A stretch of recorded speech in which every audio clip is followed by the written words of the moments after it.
یاری گوستیلانە یاریەکی کۆنی کوردەواریە و یەکێکە لەو یاریە کۆنانەی ڕەواندوزیەکان گرنگیان پێداوە و ساڵانە لە سەرەتای مانگی ڕەمەزانی پیرۆزەوە تا کۆتایی ڕەمەزان شەوانە بە ئامادەبوونی هاوڵاتیان لە سەنتەری شار ئەنجام دەدرێت. ئەم یاریە لە پێرزەمانەوە لە ڕەواندوز بەرەی وەردەوامیش هەموو ساڵانە لە سەرەتا ڕەمەزان دەست پێ دەکەن، لە کۆتایی ڕەمەزان هەر بەردەوام دەبێتن. ئەو ساڵ خۆشبەختانە پۆلینکە لەسەر هەشتی لەسەر پرشتیەوە و بەڕێزانە کاگۆران و کاکسارە و لە ئەنجام لە هەروە سێ شار لە گەرمیان و چەمچەماڵ و باورن کەرکووک و سەنگەسەر و قەلازە و ڕانیێژ بانگێشکردنەوە ئێمەش دەچین لێ بەشداری دەکەن. ئەم یاریە لە نێوان دوو گروپ بەڕێوە دەچێت و گوستیلەکە لە نێودەستەکانی گروپێک دەشاردرێتەوە و گروپەکەی تر دەبێت بە دوایدا بگەڕێن.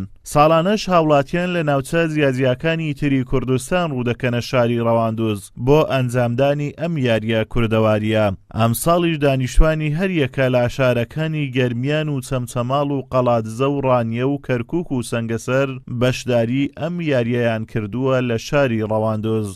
بەڵێ ئێمە هاتوین بۆ شاری ڕەواندوز، شاری بەشەرەفی ڕەواندوز بۆ لە شاری کەرکووکەوە هاتوین. ئێمە وەکو خەڵکی منتقەی گەرمیان و کەرکووک هاتوین بۆ یاری محێبس و بە خۆشحاڵیشەوە لەگەڵ شارە بەشەرەفەکەی ڕەواندوزە پێمان خۆشە یاری بکەین و سوپاسی یەکە بە یەکەیانەکەین.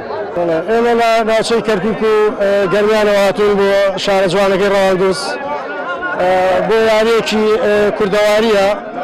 بەڕاستەن یاریانە لەگەڵ لای ئێمە جیاوازیەیە، ئێمە یاری کڵاوێنبانەیە و یاری سیل و زەرفیشمانەیە، بەڵام یاریە لەگەڵ لای ئێمە جیاوازیەکیەیە، هەر یاریەکشو بۆ خۆی تاموچێشێکی خۆیە. گرنگیشەوە نیە ئێمە هاتوین بۆ دۆڕانیان بۆ بردنەوە، گرنگ ئاشنا بووین بە عادەت و تەقالیدی ئەم ناوچەیە، بە سروشتە جوانەکەی ئەم ناوچەیە، بە خەڵکەکەی ئەم ناوچەیە. بەڕاستی خەڵکێکی میوان دۆستن، خەڵکێکی بەڕێزن. ڕەواندوز مێژوویەکی کۆنی هەیە و خاوەن کەلتوری جۆراوجۆرە و یاری گوستیلانەش لە شاری ڕەواندوز مێژوەکەی دەگەڕێتەوە بۆ نزیکەی نیو سەدا. دانیشتوانی شارەکەش بەردەوامن لە گرنگیدان بە کەلتوری خۆیان بۆ ئەوەی بە زیندویی بمێنێتەوە. ئازاد ئۆمەراوی کەناڵی ئاسمانی پەیام، قەزای ڕەواندوز.